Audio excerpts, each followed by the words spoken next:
I think one of the core things about messaging, like I mentioned previously, is like it can go really right or it can go really wrong. So if you're not saying the right things or using the right verbiage, especially in a technical solution, you can turn people off pretty quickly. They don't understand me, they don't get how tech works, right? There's like some big implications to getting that right. So I think definitely focus on the so what, why should people care. I think sometimes that's overlooked by things like buzzwords, or like let's take AI for example, right? Like cool AI, but like so like what is it actually going to do for me? Hey everyone, welcome to On Messaging, a show for B2B product marketers on how to create messaging that resonates with your audience. I'm your host, Josh Chronister, and on the show today we have Michele Nieberding, the Director of Product Marketing at MetaRouter. Before joining MetaRouter, Michele worked in product marketing at Iterable, Qualtrics, and Cvent. Michele's been named a 2-time product marketing leader by Product Marketing Alliance. In our conversation, she shares how to maintain messaging consistency across teams, leveraging AI tools for messaging and research, crafting messaging for technical products, the role of storytelling in technical messaging, and so much more. If you enjoy this podcast, don't forget to subscribe and follow it in your favorite podcast app, YouTube, or Substack. It's the best way to get notified of every new episode. All right, let's jump into the conversation. Hey, Michele, welcome to the show. Thank you so much for joining. I'm so glad to have you here. Happy to be here. Yeah, thanks for having me. I was super excited when you agreed to come on. You just emit so much joy even through your LinkedIn posts. So I thought you would be a great person to come on, obviously. And we were just talking now. You said you have a lot of hot takes. So everyone, please stick around for the rest of the episode. Michele is just full of them. So I love it. I love it. Thank you so much for coming. For sure. Yeah. This show is for product marketers. And I was just speaking with someone else recently, Jeff, and he was sharing that we were kind of talking about like how product marketing is a little bit difficult to understand or to explain. And I was struggling explaining it to my father, who is a rare internet user recently. It didn't go well, but I wanted to kind of kick things off here and get your thoughts on more the deeper part of product marketing, or a certain part of it, which is messaging. I wanted to get your definition of messaging and why is messaging important? Oh man, which is like a funny loaded question, because I think like you said, when you're trying to explain to your parents what you do, and if you say, oh, I handle messaging and positioning for a company, they're like, what, like billboards? Like, what do you mean? Right. Which is funny because it is so critical, I think, to what we do. And so I think before I answer that question, I want to maybe level set a little bit. And I know this is like product marketing 101, but I think it's important to think about as we talk through everything else messaging today.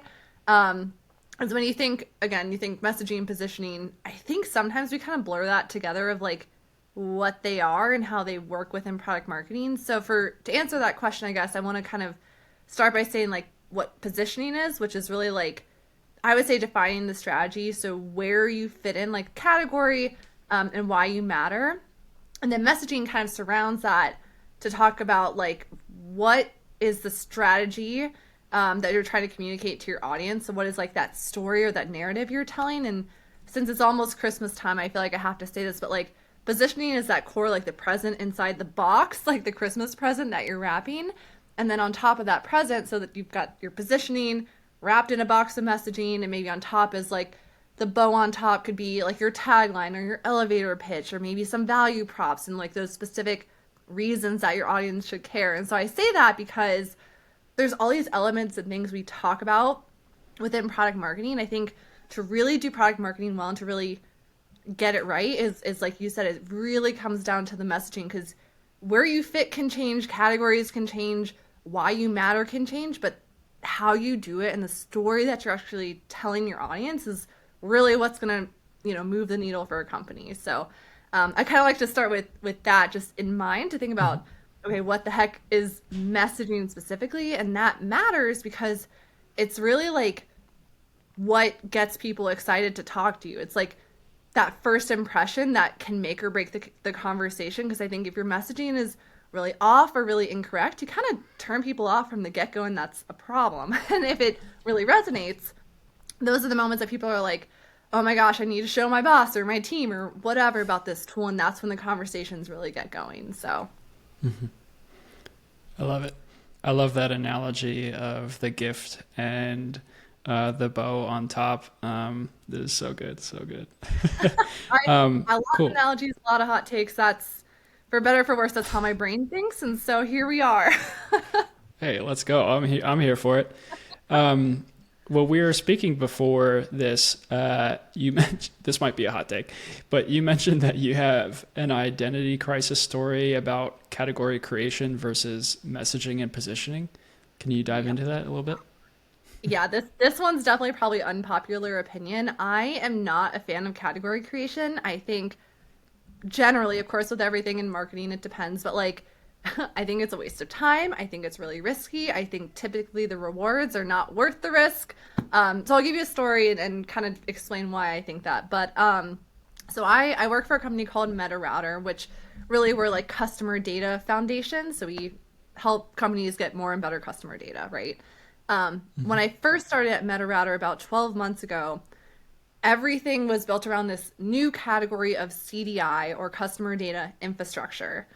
And when I first came in, like that, again, that's wasn't a category, still isn't a category. Big companies like Telium, for example, tried to start defining it, but like it's so vague. It's like you're this ocean of what is infrastructure and what does it do, and there's not a market for it, and there's no, wave or magic quadrant, anything like that. So it was kind of like this like unknown territory of what the heck is CDI, but you're calling yourself like a CDI, a customer data infrastructure, and that was really, really vague and really wide. So then we went on. This is a journey where I'm taking on you on this journey with me. So we started there, Go and I was for it. like, okay, this is too broad. There's no budget for customer data infrastructure. Where do we fit in? Who do we compete with? All these questions that you have when building messaging, right? And so we defined it down to really our core niche, which is tag management systems or tag management solutions. So thinking about tagging and tracking consumer behavior to power things like engagement tools. So all those apps, emails you get powered by behavioral data, we're working towards that. So then we went all in on, hey, we're, server side tag manager. We had a fun server side summer campaign and went all in on server side tag management. It was good because we had more of a clear category that we fit into and people understood where we were within budgets and projects and things like that. But it was such a small part of what our platform does that we kind of got lost in this like singular use case like niche situation that really wasn't clear of everything that MetaRouter did. And so now we've moved into this story of data collection and integration, which really does a lot more justice for what the platform does holistically, but also really defines like how you build that data foundation or infrastructure, if you want to call it that. Though, again, my hot take is like category creation, again, is a waste of time. You can throw another buzzword out there, another acronym. You think you're cool, but it doesn't work. It doesn't build pipeline. It doesn't get you inbound leads. It's just like you're going to get lost in the shuffle. Now, some much, much bigger companies, if you have the budget, the resource, and you're much, much bigger, can maybe get away with it. But generally speaking, especially when it comes to messaging, not only are you trying to clarify your messaging, but you have to clarify again, what is the category? Why do people spend money on it? I mean, the education that goes into just that alone Yep. is insane. Another example I like to use, there was a company called Speckit, which tried to coin this term just-in-time learning, which is really, it was like real-time learning for sales people. So as they're having a conversation, use this one pager, do this, do that. So they tried to coin this Yeah. like just-in-time learning category, but like who is that for? What does it do? Like, what does just in time really Yeah. mean? And they ended up pulling it back to a sales enablement tool, which is, in my opinion, what they should have been in the first place. So, I mean, there's a lot of examples of this, Yeah. but again, it's so hard to get your messaging right, let alone build a whole category. It's to me not the route you want to go. So, I love that. That is an amazing story. And it made me think of a conversation I had on a previous episode with Gab from We're Not Marketers, and he of course. gave this piece of advice that was going into a customer call as a product marketer. If you want to ask like one really insightful question, is asking them to categorize your product. So you can ask the question, what category would you put us in? Mm-hmm. And I feel like by asking that question is going to solve you from spending all the time in doing category creation. Now, they could give you an answer that is in a category that you don't want to be in, but then that gives you insight to go and update your messaging and your positioning to the category that you should be in. It also gives you an idea of how your customers are viewing you and what type of tool that you are. And yeah, you talked about the big budget.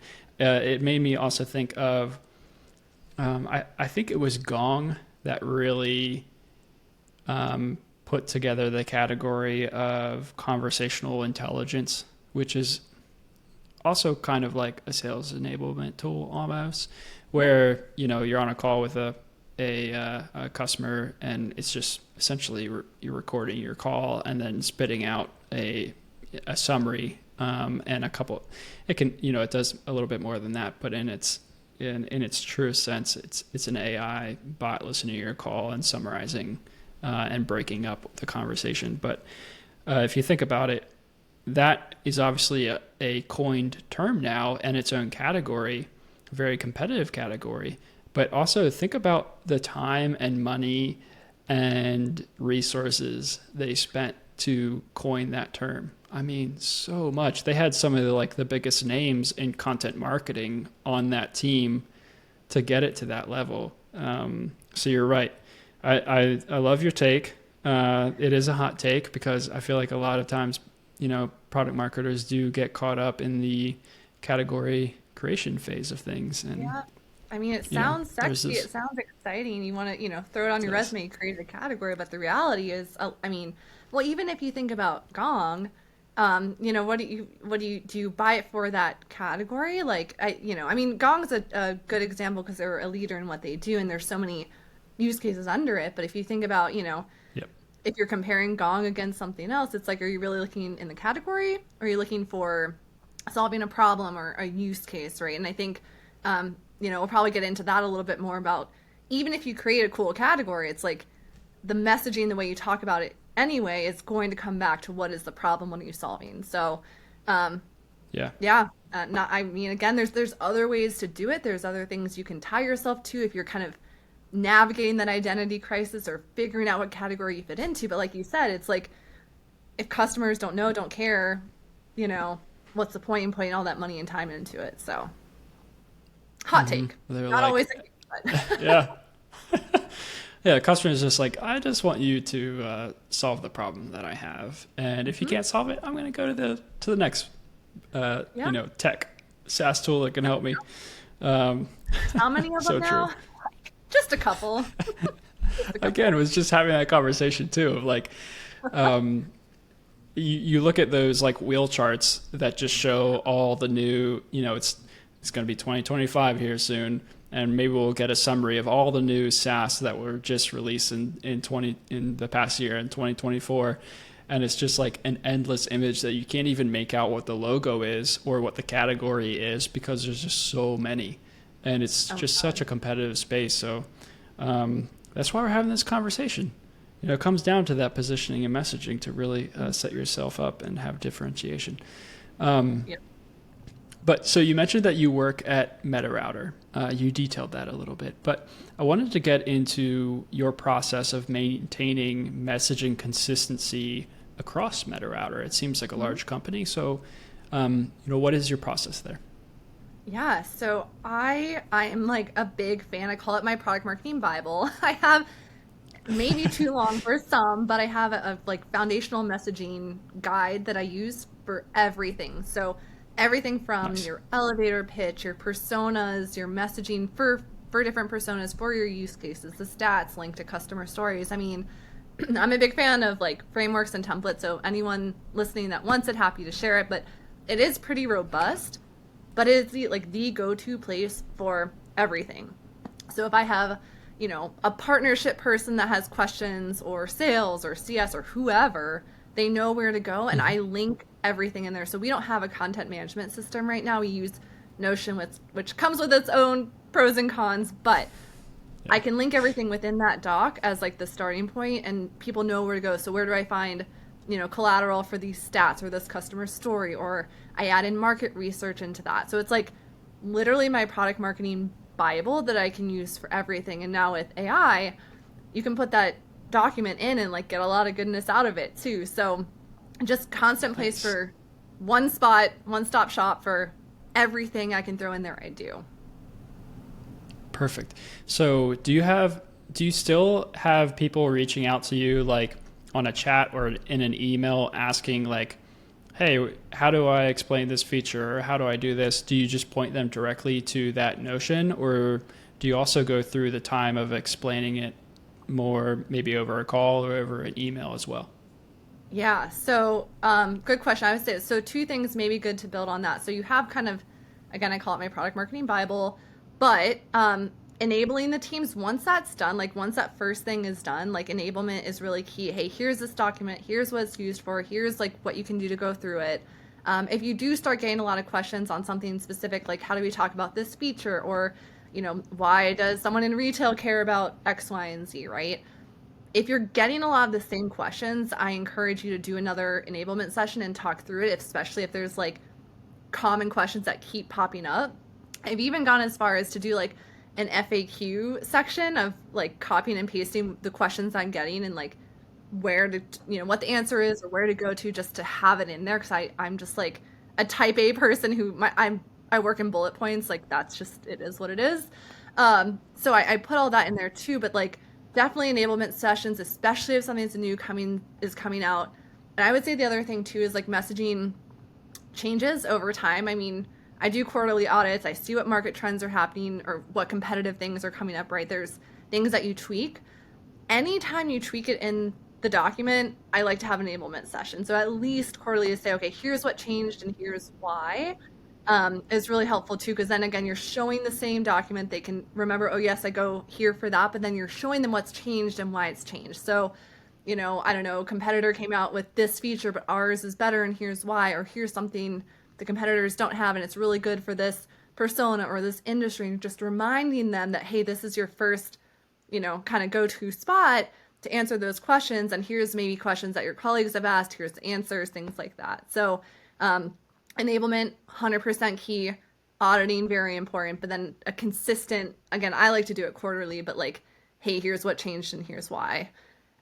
There's a lot that you can do under that. And, I'm like a geek for AI tools. Like I like to dig in. I try them a lot. I'm a solo and founding product marketer. So like these AI tools are really, really important for me to get all the work I need to get done.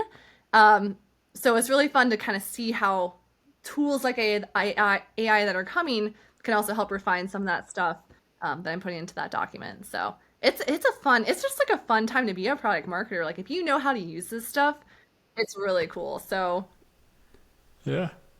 It sounds like you have a really good process, and that was some very good tactical advice on enablement. Thank you for sharing that. And you talked a little bit about the use of AI. You're a founding and solo product marketer, and I think I read something that you put out recently about how you're using Perplexity and Notebook LM, two yeah. tools that I have not used yet. So I wanted to learn more about how you're crafting messaging and positioning, and how do you use those two tools? Oh, it's if you oh you're gonna it's gonna blow your mind. So I used to be like an avid just Chat GPT or Claude AI. Was kind of comparing those two, just like the most general sense of what does one spit out versus the other. Like literally two different screens, same prompt, just to see what works better for product marketing. So that was like foundationally how I started getting into AI. I think like most of us. Um, so when I found out about Perplexity and Google Notebook, it's like a really good one, two, three process. I think of it like here's an analogy, right? I think of it like doing laundry. Like you put it in the washer, you put it in the dryer, you fold it up. Like those three things. So Yeah. for this specific example, Perplexity is really, really good for research. So things like competitor differentiation or what are different market trends that are happening. It's like having, I don't know, like an intern that's doing research for you because it'll Yeah. cite everywhere it's getting this research. So again, market trends for B2B SaaS technology companies in the customer data space, right? Like that's what I would use, for example. And it'll give you, Yeah. here are these trends on data governance and compliance and whatever, but it'll cite where those different points came from. You can click to that page. Now, I will say there's a caveat. You do need to double check those citations and those resources, make sure they're legit. But from a like compilation perspective and just like general, again, market research, trends, competitive intel, so much times, like I remember doing this so manually, like going to someone's site and trying to pull all the, features or whatever, like huge for that kind of collection piece. So that's, you're putting it in the washer, you're cleaning the clothes, right? That's like step one. Step two, I then take that info from Perplexity, put it into Google Notebook LM. The cool thing about Google Notebook is that you can also bring in all of your own internal stuff. So pitch decks, you can add links to websites, you can add PDFs, you can add your competitor's site, you can add your messaging doc, your product marketing Bible, your any blog posts. Like it can index all of these different documents, again, internal, external, pitch decks, you name it, and then consolidate all that information into whatever prompts you're asking it. So it's like you take what you pulled out of Perplexity that you validated, put it into Google Notebook, add in all of your, again, it's like you can literally one button, paste a link, paste a Google Doc, like it uploads straight from Google Drive, and then it'll take all of that information and pull out certain things. So for example, I want to do a battle card for this competitor based on their website, our intel that we currently have, and all this research pulled from Perplexity.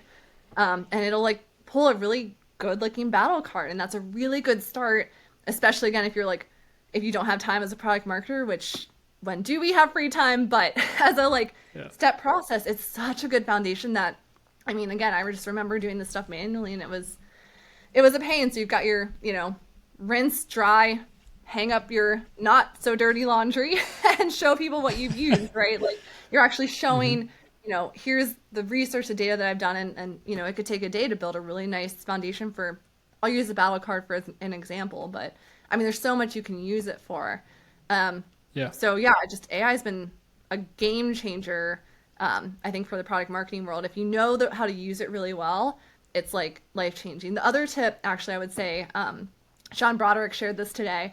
I'm upset. It's called Prompt Genie. So if you are not sure about prompts that you're writing or how to write it or how to write the prompt to get the most best information out of ChatGPT or even Perplexity, Prompt Genie is badass.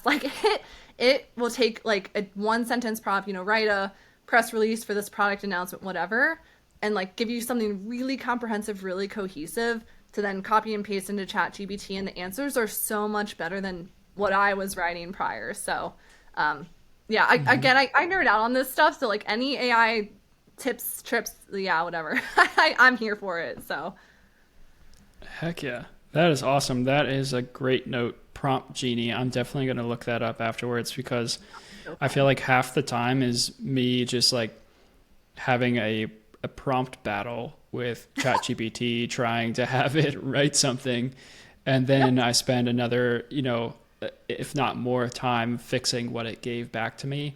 So I'm very much a novice when it comes to AI. You're more the expert here, it sounds like. But that is an awesome process. So you use it a lot for battle cards and research and stuff like that. Have you used it to create any type of messaging before? If so, what was the quality of it? Did you find that you needed to make a lot of fixes afterwards?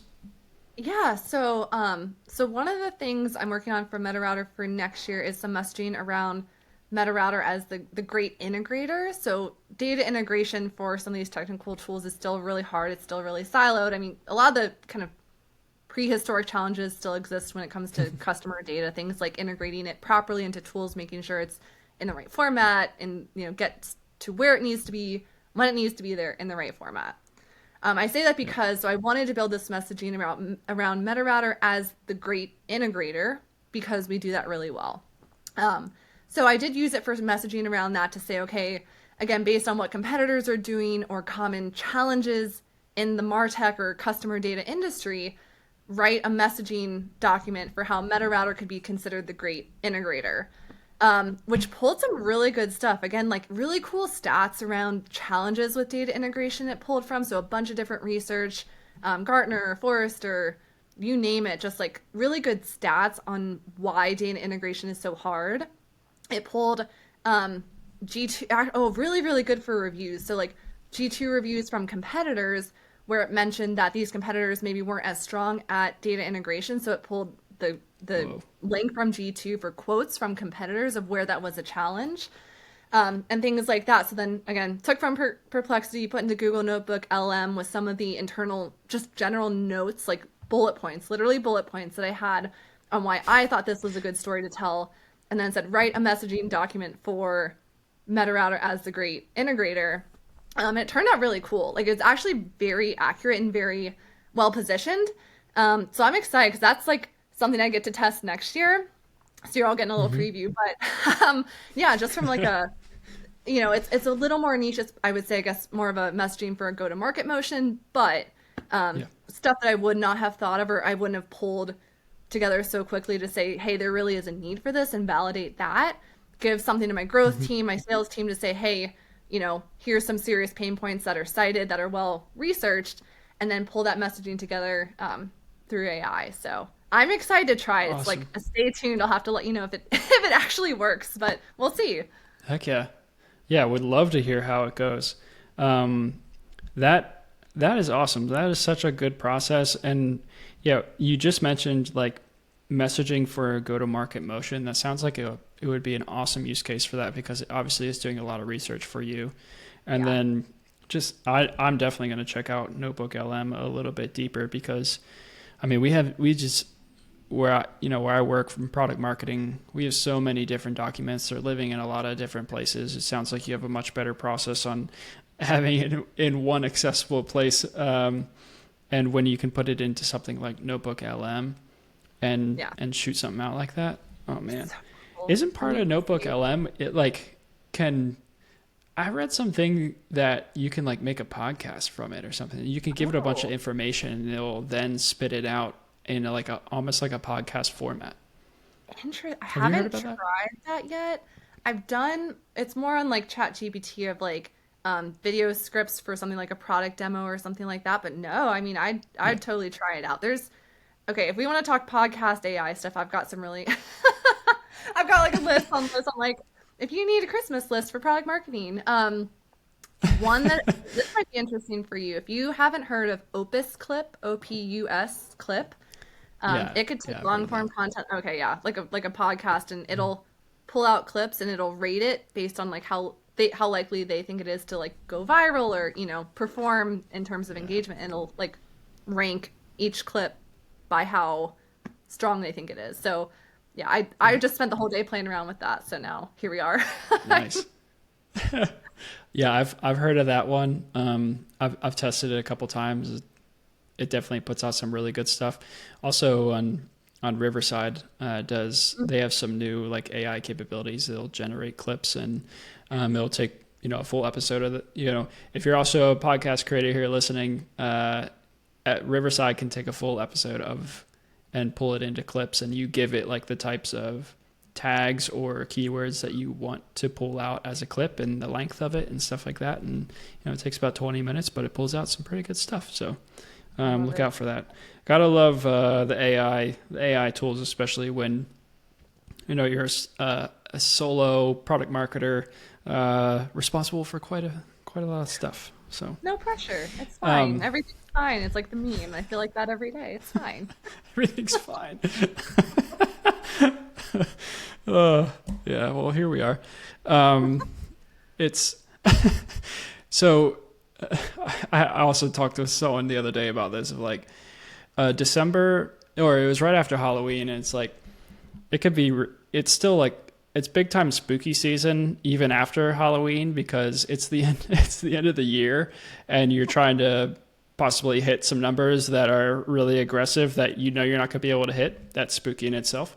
And then also spooky in determining like what you want to do for the beginning of the next year as well, and a lot of planning, a lot of holidays that you need to jump through, and other people are out, and a lot of reliance on just many different things. It's just spooky season. Could be spooky season all the time. It really is though. Just just with a festive flair. Like Krampus is a thing. It's spooky Christmas. Like it's Krampus season for product marketers. It's fine. Yes.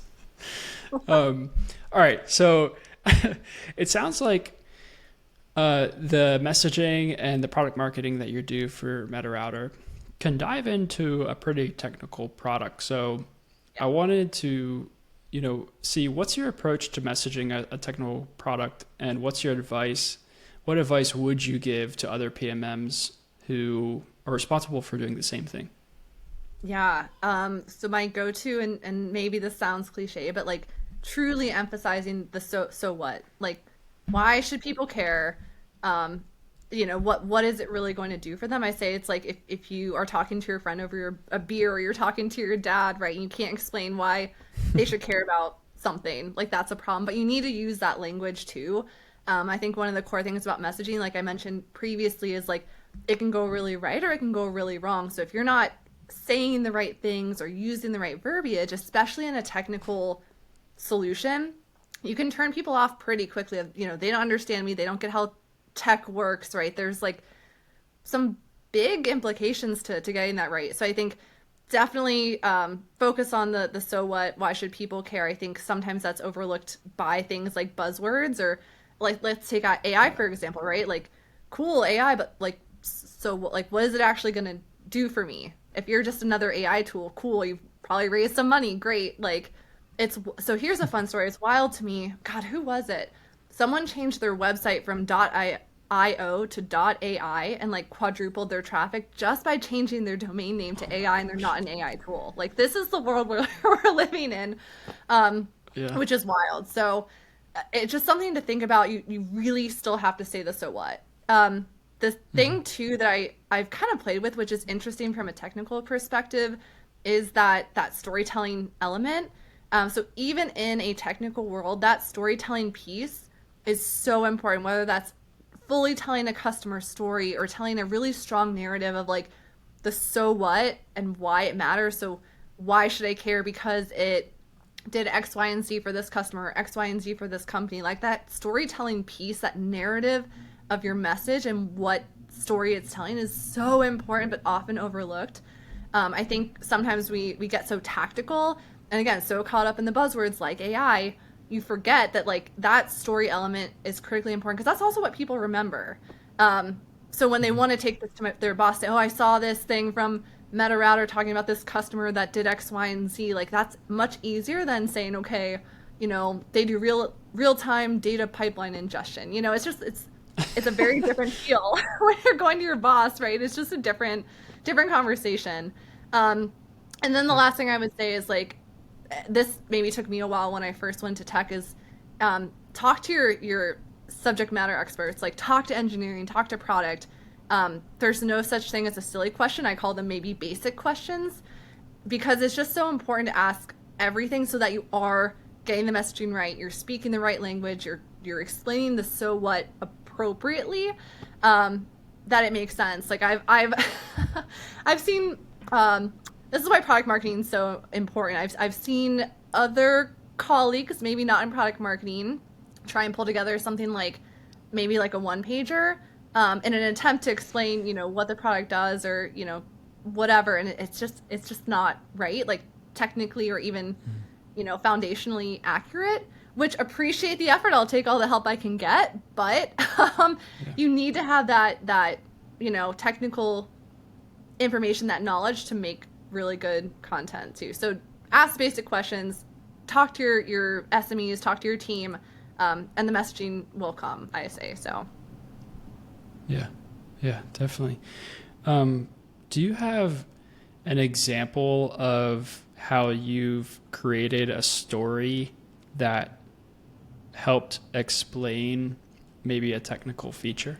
Oh yeah. Oh my goodness. So this is, I hope I don't get too technical, so apologies if I do, but here's where my That's brain's right. at. So there was a while ago a story in the news about how, and this was through Target, a teenager's dad found out she was pregnant because she was getting remarketed for like, I think it was like pregnancy tests. Some she had searched, I heard about I think, that. pregnancy test because she was concerned about being pregnant, and then Yeah. kept getting retargeted for like, I don't know, diapers or baby stuff, right? And her dad saw this and was like, "What the heck, Target? Like, why are you targeting my daughter with baby stuff?" Well, turns out she was pregnant. She didn't tell her dad. Her dad found out before she told him. And he went to Oh Target and he man. yelled and he was like, "What the heck's going on? This is ridiculous. Why would you do this?" And they're like, "Well, oops." Like, so Wow. Yeah. basically, I took that story and I built a campaign around like, and this was on Facebook, right? She was being retargeted on Facebook. And it was, don't let Facebook WebMD your customers. So don't let, Oh I my mean, gosh. because this is something That's that happened good. in the news, right? It was a really real and kind of like scary thing to think that something that you clicked on as a teenager, you're now like is turning into this problem. These are there's other implications of this happening, but that was a story in the news that you can take and say, okay, MetaRouter can make sure that what you're clicking on, what your customers are clicking on is safe. That other third parties like Facebook, like TikTok, like Instagram, whatever, can't retarget your customers based on personal health identifiers. So if you're having a bad day, you click on a bottle of Advil, but then WebMD tells you, okay, you have something seriously wrong, you start getting retargeted for other medical things, like that's not cool. So I say that because you can use things that happen in the news or again, really compelling customer stories to have that conversation to say, okay, here's how MetaRouter would have made sure that didn't happen. So it's just a good combination of like, I don't know, there's a lot of things that are happening in the news and you don't want to necessarily build on someone's misfortune or something going wrong, but the reality is like there's new tech in place that can solve a lot of these problems. And when you have a story like that where, yeah, I don't want Facebook to WebMD my customers, again, it just makes sense versus, oh, we're a server-side tag management company that protects your personal data, right? It's very different in the way it sounds and the way that you're going to like share that information. Um, That's so so good. Yeah. That like that's humanizing it. That's yeah, humanizing the message. Rather, it's if you have a very technical tool, it could just be very in the weeds about how it works. But when you can create, that's such a good example. When you can create that story and something that's going to resonate, that people obviously, I heard about that. I remember that a couple years yeah, ago, and yeah, a lot of people did. So when you can loop that into, that's obviously then what became a pain point. Like, I don't want my data like that exposed. And yeah. it loops in MetaRouter as the solver of that pain point. That's so good. Thank you for sharing that example. Oh my Sure. gosh. Glad I asked. I've got a lot. I mean, it's just funny, it's funny how that works, and if you can explain, that hey, MetaRouter solves this problem, but here's how we would have prevented it. I've seen a Hmm. lot of good things, I think, on LinkedIn too, with like a before and after kind of situation, similar to that. But yeah, tie it to a story, tie it to a customer story. When in doubt, if you can get your customers to talk on video, that's like 10 out of 10. Then we can use all the cool, AI things to clip it. So there you go. We're coming full circle here. Heck It's yeah. great. It is. I think, but that's a good piece of tactical advice of if you're struggling to come up with a story to tie into your messaging, take a look at the news, see what's out there, see if you can Yeah. maybe loop that in. And then maybe Perplexity or Notebook LM can assist you in really tying the knot in the analogy. So, so good. Okay. So one of the other things I wanted to jump into, and I took a look at MetaRouter's website, and I feel like I could be wrong here, but it seems like there's multiple personas that you're selling to, Yeah. whether it's marketers or you'll explain that more, other personas that are purchasing from MetaRouter. But how are you creating messaging for your product when it's used by multiple personas? Yeah. So yeah, I think a quick background because I think this is a unique but maybe not as unique challenge as we think. So the thing about MetaRouter is the users are like IT, product managers, data scientists, right? So those are the people actually in the tool doing all the technical things. The people that benefit from that, who also tend to have more of the budget, are the marketers because you can't do good marketing without good customer data. So it's hard and from a messaging perspective sometimes to bridge that gap, because it really comes down to, again, where is the use case and where is the budget? And a lot of times for us, those are two different pieces of the puzzle. And how do you bring them together to actually purchase something like MetaRouter, which tends to be a more enterprise solution? So again, unique, but maybe not as unique as we think. And so when you think about messaging for that, you think about like, what are some of the shared pain points between both of them? And what are the outcomes that they're like, unified outcomes that they're working towards, right? So for example, and this is maybe another hot take or prediction for next year, but a lot of marketers right now don't care about data privacy and compliance. And why should they? They just want data and the tools to like get that extra conversion or get that extra lead, whatever it is, right? But if they don't think about compliance, back to things in the news, they could be the company that's, this person used data that they shouldn't have. This brand, violated their users' consent preferences, whatever it might be. And who's responsible, right? Is it the compliance team? Is it the IT team that set it up? Is it the marketers that use that data? So you have to like, what's the phrase, have a common enemy kind of thing, right? You got to kind of unify and bring them together by saying, okay, at the core of these problems is making sure that data is compliant. So why do all these people need to care? Well, for you, marketer, it's going to be a lot of fines in, compliance issues that take away from your marketing budget. Or for IT teams and compliance teams, hey, you might get fired if this goes wrong, right? So there's like this common enemy of making sure the data is compliant, but the impact and like what it means for those people might be a little bit different. So that helps, I think, kind of bridge that gap when you have that. I hate saying shared enemy. It feels like really aggressive, but it is, like, it makes sense. I'm like, oh, it feels a little aggressive for Christmas time.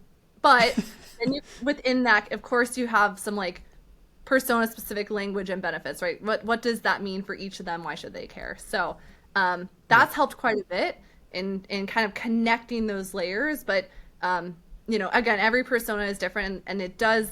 I would say in my messaging doc, I at least have a paragraph for each persona of what MetaRouter can do for them specifically based on what their goals are within the company. How expansive do you let that persona list get? Is it like 3 or 4, or do you let it get up to 8 or 10? So I'm maybe the believer in quality over quantity. I think if you're trying to talk to everyone, you're talking to no one. Again, maybe a hot take, but I would say 3 to 5 max, because you're not going to have the right messaging, the right information, the right details to truly support those personas if you have too many. And again, if you're trying to solve a million problems for everyone, like that becomes a huge problem. It's like an avalanche of, things that you're trying to do and problems you're trying to solve. And what is it, master of all, expert of nothing kind of thing. Like you just become a drop in the bucket of an ocean of other solutions that can actually clearly define what they do for each persona. So I'm a believer like 5, probably maximum. If you have more than that, I would probably recommend taking another look at your messaging or what problems are you really trying to solve. Like if you need to prioritize, think about what your tool does, what problems are they solving, and what personas are going to see the biggest benefit from that. Yeah, awesome. This is good. So just to summarize, we're messaging for the actual user, but also the benefitter. And that a lot of times can be the person who holds the budget. Trying to keep it to 5. Yeah. Trying to keep it to like 5 personas, speaking, and specific messaging and language and benefits to each of those personas. And we have Michelle's Holy Bible, or I say Holy Bible, Holy Product Marketing Bible. You're the author, here, present, live. Starting my own cult, it's fine. You can speak to the author. You can speak to the author. But hey, if you want a copy of it, reach out to Michelle on LinkedIn. I'm sure she'll give it to you, and it's free too. There you go. You don't have to pay for this. You don't have to pay for this Bible. That's awesome. That's such good advice. I took a lot of notes on that. And I think that makes sense too. You made that comment of you can't be everything to everyone because then you're kind of nothing, you know. You need to dial it in, and we've on the show we've talked a lot about having very clear and concise messaging, and it's nearly impossible to have clear and concise messaging if you're messaging to everybody. Just don't do Because it then to it just yourself. gets very generic, and that's where you get all the buzzwords and streamline this and efficiency Uh, that. Yeah, Supercharged. I can't. I, that's Josh, I my literally have a list of supercharge. buzzwords I hate, and what to use instead. Like I literally have a list because can't do it. It's fine. Well, it's That's a so me often problem. like that's not a you problem. Like Okay. I'm on that boat fully. I'm so Uh, on that too. When I read any of those, it's just like, well, it's but also part of the problem is if you like using ChatGPT, like it just inherently uses those words. I don't know why, but I mean, we've had a lot of really, really smart people on this show who are really good at messaging, and none of them have given the advice of using any of those types of words. And everyone's advice is always speak to the product team, speak to your customers, understand the market. And that's really where your messaging, like your great messaging, is going to come from. it has to. If you Yeah. repurpose, like I've used a customer video testimonial before, put it into ChatGPT and said like write something for messaging based on this transcript. It's actually been pretty Mhm. decent. But you're right. I Yeah. mean, every time I see a blog post with in an ever-changing world, I can't. Like I Oh, can't. it always starts with that. We're all triggered now. It's fine. Like, We already know where this came from. yeah. Yep. Yep. Unsubscribe. It's so true. It always starts in the ever changing world. Uh, like it has any idea. Um, all right. So there's a question that I like to ask a lot of the guests, and that is related to knowing when the messaging that you created is resonating with the audience. How do you go about that? How do you know when what you've created is resonating?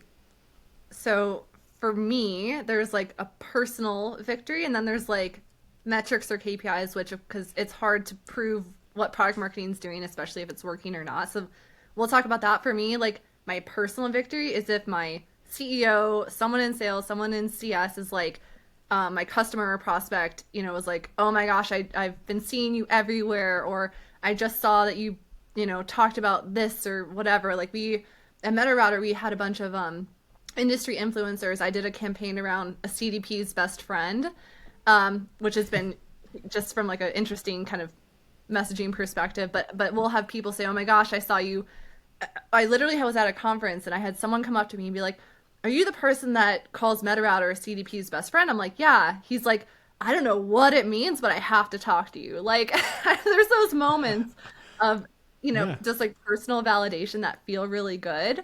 Um, so I would say that's like one thing, right? But if sales or your CEO is like saying, "Oh my gosh, I just heard from this customer, this prospect, like X, Y, and Z from your website or a blog post or whatever," generally like broad spectrum, that's like really validating.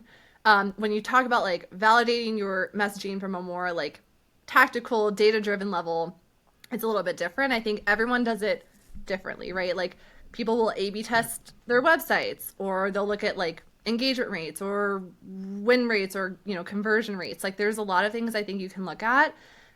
For me in startup world, it's all about the win rates. So it's great to get leads. It's great to like move them through the sales funnel. Yes, those things are important, but if you're not winning, if you're not actually closing deals, it's a problem. Like one of my personal philosophies as a product marketer is if sales isn't hitting their goals, I'm doing something wrong. So for me to know messaging is resonating, and when I say messaging, I mean across all parts of the funnel. Like I think there's, of course, top of funnel versus bottom of the funnel messaging.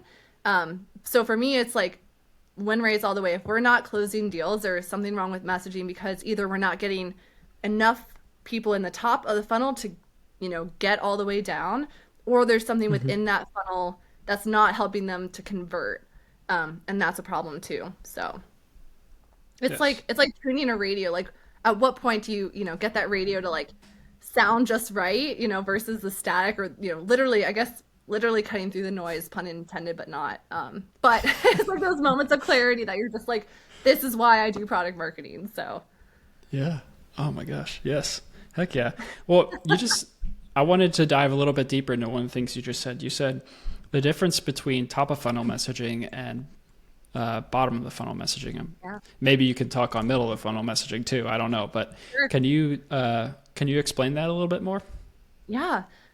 So this is something that's been interesting at a startup too, is like this is a blanket phrase, but who cares about what your product is and how you do it if they don't know who you are and generally what you do, right? So I think there's this like kind of top line messaging of like who the heck are you, where do you fit in, what do you do? So that's like your most basic foundational, you know, my company is X and we're built to do this for this customer, this audience, this persona, right? There's like that Yeah. very high level who are, because no one else will care if you're like, oh, we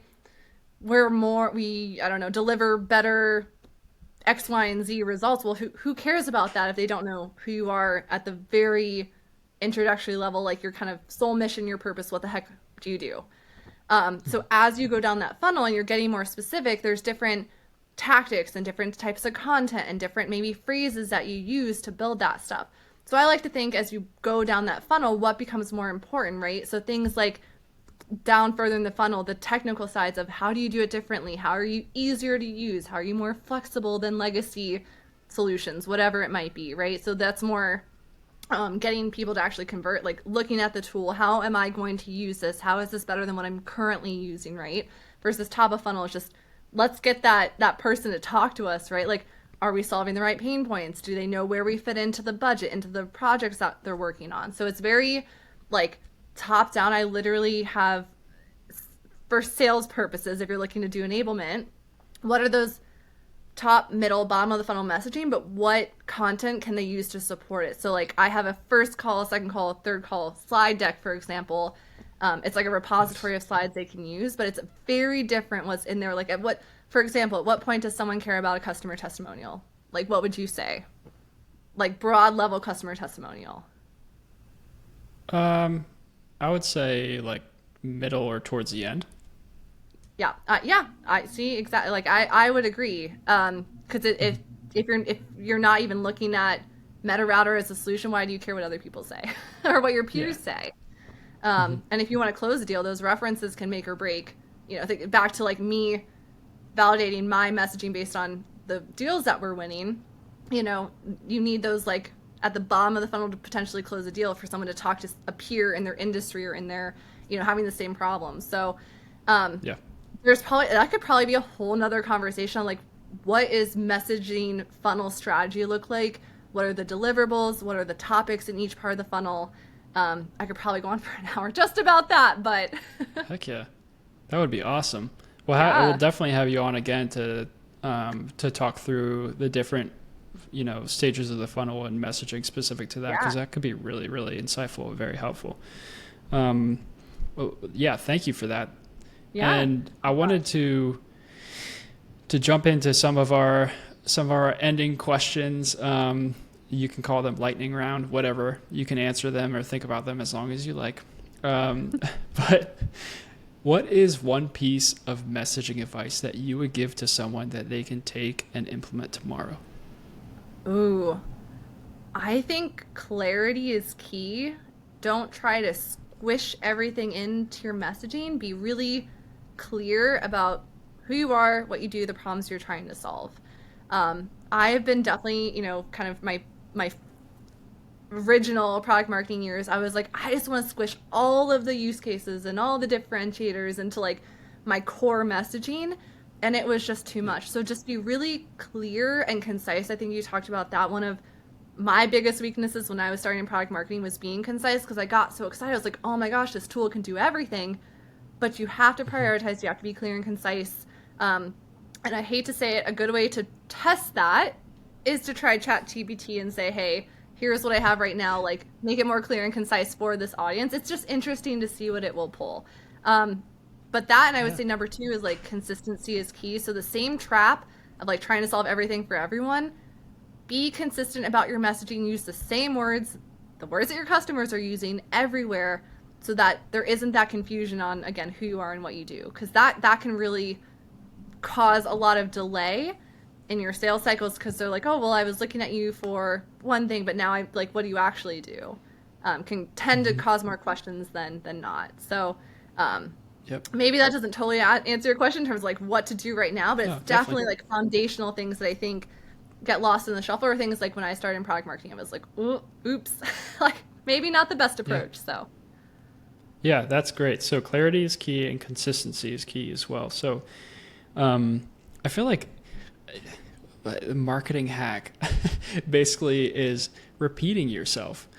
That was one thing that was a struggle for me earlier in my career too, of like, oh, well, we just had this topic on this specific message that we want to get across. So 2 months later, when we want to have I don't know, another webinar, another blog or something like that, it needs to be on a different topic. Or we just had this event in North America, and we're having an event in Europe now. All right, we need a new topic for it. When in reality, repeat yourself. yeah, And that's one thing I've continued to tell myself is just continue to repeat the message, continue to repeat the message. And you can make it a little bit different based off which channel that you're on, and yeah, how it's delivered. But oh my gosh, yes. So clarity and consistency. Those are definitely things you can take away and implement tomorrow for sure. I'll take it. I have All right, real quick a good story for that one, real quick. go for it. So we, so for a while we were talking about like this was more of, I would say, demand gen approach of like quarterly themes, so that all of our content, webinars, whatever, was like surrounded by a certain theme. And so last summer I ran a campaign around server side summer, which was a little more fun. You know, it's summertime, but how do you make server side tag management sexy, right? It was like a whole thing. Um, it did really well. Again, people really talked about it, got a lot of like hype and, kind of excitement, because it was more of like a vibe and a feeling. But when you think about the messaging behind it, it was our core messaging that we had been using all year, but you put like a fancy kind of campaign around it. It was great Mm-hmm. because we already had all the content, because we were focused on this server side tag management story. So while I say consistency is key, like you can keep beating that drum, but you can also highlight those moments in creative ways. So that, I guess maybe that's the other thing I would say as a recommendation is like, don't be afraid to be creative. Not every company will give you that creative freedom, but take it where you can, because it's really fun and it typically can produce some really cool results. So just Yeah. when you think consistency, you can still elevate them in cool moments, but just don't, like, again, don't fall into the identity crisis situation, because that's when it gets messy. Like, we had multiple homepage rewrites, like we're on our third one, because we had that kind of hamster wheel going on. We're finally in a better place where we have our identity figured out, that makes our messaging more consistent, that's getting us really more and bigger and better deals. Like we're closing some really cool companies right now, that is just like from that consistency that we were beating over the last year. So anyway, I get Nice. excited. I love a theme. Oh, It is what it is. no, I love that. That's awesome. And yeah, don't be afraid to be creative. That's really good advice. I mean, I can just hear that in the examples and stories that you've shared.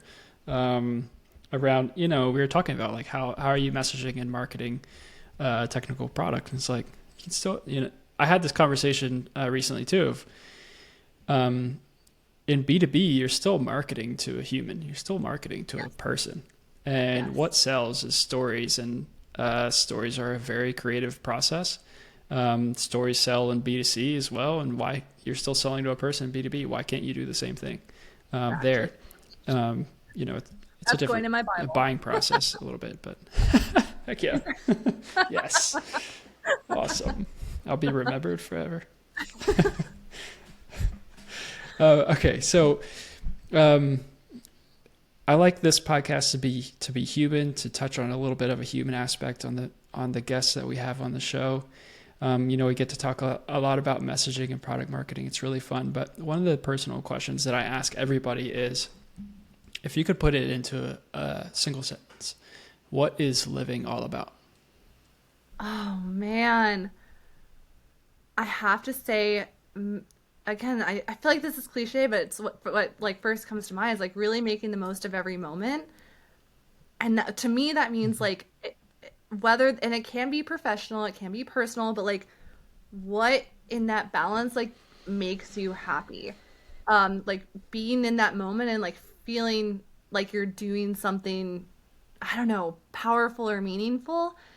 Which is interesting because I never thought I would work for a startup like I am now. I'm very risk averse. I like consistency. I like, safety. I don't know. But I've never felt so like energized by work, or like I've done a couple things personally that I'm just like really energized by. And I think if you lose that like spark of life and whatever that means for you, like then something's very clearly wrong. I think even again professionally, like yes, it's a job and yes, you need money to live, but if that doesn't give you a little bit of a spark in some kind of way, like fix it. Like do something different. I don't it's like, what is this? Does it spark joy? Like I don't know if that's that's Yeah. like a real thing for me. I don't know. I mean, I Totally. get excited, I get enthusiastic, and I think when you're in the day to day, especially if you're a product marketer, which can be like it's a really hard and can be like a really unrewarding job at times. And so you got to keep that spark alive just to, and whatever that means for you, is I think really important. Like so random, but I picked up golf over the past year and like, Nice. for some reason, I'm not a patient person. It's taught me patience. Like, thank God for that. Yeah. But I'm like, this is like just something that gets me excited. Like, have a bad day at work, go to the golf range, and like that, you hit a million balls horribly, and you hit that one really well, and you just like re-energized. I don't know. That's Yeah. like giving me life lately. Just there can be a million things that go wrong, but you got to have that spark somehow. So I don't know. I love it. I love that, Michelle. Thank you for sharing that. Yeah. Yeah, I haven't gotten on the golf train yet. Um, I live in South Carolina, and it's a lot of people golf in South Carolina. It's a big sport here. Um, but It's it does hard. teach you a lot of patience. It's It's tough. so hard It's to learn really tough. anything as an adult, like anything. So you have to So be true. like, ready to learn, which sometimes you forget, how you have again a million down moments, but you get those like little victories and you're like, man, this is, I don't know. It's fun. Well, I'll Yeah, come I I'll come love it. down. We'll learn together. Let's go. Let's We'll go. learn together. I'm for it. Michelle, if listeners found what you shared valuable, what is one thing they could do to lift you up? Where can they go to learn from you, follow, whatever you would like? Yeah, find me on LinkedIn. There's probably only one Michele Nieberding in the world, at least I hope so. Thanks, mom and dad, for that fun last name. But yeah, LinkedIn, I'm always there lurking. So feel free, send me an invite, send me a message. I'd love to connect. Awesome. Awesome.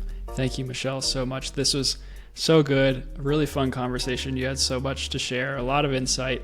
Um, People, listeners, everyone, go reach out to Michelle, get her product marketing Bible. She's giving it out for free. Yeah. But thank you so much for coming on. It was a blast. Oh, this was so fun. Thank you so much. Yeah, we need more about this, in the world. Messaging is such a critical component of product marketing, and make it fun. This is such a great platform to learn from some of the best in the industry. And so thank you so much for having me. Yeah, absolutely. All right. Bye, everyone.